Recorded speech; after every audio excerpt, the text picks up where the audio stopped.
c'est un peu une merde. Ceci est un extrait de mes lives sur Twitch. N'hésite pas à rejoindre le stream ainsi que le Discord pour partager vos opinions et abonne-toi. C'est du jamais vu les gars. L'un des plus grands webtoons Windbreaker s'est fait axer à cause d'un plagiat. On va voir ça tout de suite. Le manhwa Windbreaker s'est terminé prématurément aujourd'hui. L'auteur Yoon Jong-seok a reconnu avoir partiellement copié certaines images d'autres œuvres, a présenté ses excuses et révélé la fin de l'histoire sous forme de brouillon. On va lire tout de suite qu'il a à dire. Message de l'auteur. Bonjour, c'est Yoon Jong-seok. Tout d'abord, je m'excuse profondément pour l'inquiétude et les ennuis causés par la récente controverse sur le traçage entourant mon travail, donc le plagiat. Dans mon processus créatif, quelques scènes référencées à partir de documents d'orientation étaient exprimées de manière similaire ou presque identique à des images d'autres œuvres. C'était clairement mon erreur. Depuis longtemps, vivre une vie constamment à la poursuite de délais, semaine après semaine, ce petit, là, néglige ma conduite à ne pas respecter les normes que je devrais avoir maintenues en tant que créateur. Avant tout, je voulais vous montrer toute l'histoire finale de ce travail jusqu'à la toute fin, mais ça me fait de la peine profondément d'avoir à faire la décision d'y mettre fin. Je suis vraiment désolé et de vous faire des douleurs à votre cœur pour avoir laissé tomber mes lecteurs. À ceux qui ont cru en moi malgré mes défauts, je suis sincèrement désolé. Merci pour votre soutien et vos encouragements. Encore une fois, je baisse la tête pour m'excuser. Avec la pensée que je devrais au moins fournir une conclusion appropriée, dernière histoire de Windbreaker a été publiée sur mon blog personnel par nécessité. Merci,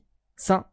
À travers cette réponse, déjà on se rend compte de l'impact plagiat que peut avoir justement tout ça en Corée. Et c'est une folie d'arrêter un webtoon après plus 600 chapitres à cause d'un plagiat. C'est une dinguerie, c'est totalement compréhensible, mais c'est quand même une folie. Je sais pas ce que vous en pensez dans les commentaires, mais il faut le dire, c'est un peu une merde d'avoir plagié. Mais quand il explique que c'est à cause des délais, la pression justement, en fait tu comprends que le gros problème c'est l'industrie coréenne des webtoons qui va commencer à se dévoiler comme un peu a été dévoilée l'industrie du manga dans ses débuts quoi, dans les années 80, 90, 2000. C'est une folie vraiment que Windbreaker, ce webtoon qui faisait tant parler, parce qu'on peut aller regarder sur les réseaux sociaux, mais vous tapez Windbreaker, c'est une folie après plus de 500 chapitres. C'était considéré comme l'un des meilleurs webtoons de sport et même l'un des meilleurs webtoons tout simplement. Et c'est une folie parce que même je crois un anime était prévu. Là ça se demandait aussi s'il n'y a pas d'autres webtoons, d'autres auteurs de webtoons qui auraient plagié. Et si oui, est-ce qu'ils vont être cancel? Parce que si on parle par exemple de Tower God qui est le webtoon numéro 1, Kinsey, Solo Leveling, Kinsey, The Boxer, ça fait peur pour les autres webtoons. Parce que là ça l'a dénoncé, mais qui l'a dénoncé on ne sait pas trop. En tout cas j'ai très peur, mais oui là par exemple là on voit une référence directement à Tokyo Ghoul et Windbreaker. Après la différence c'est qu'on peut faire une référence et pas forcément plagier. Qui a dit que c'était du plagiat? Bref, on ne sait guère. N'hésitez pas les gars à venir tous les soirs sur Twitch à 21 h, à rejoindre le Discord bien évidemment, à me soutenir sur Patreon. Vous savez quoi faire.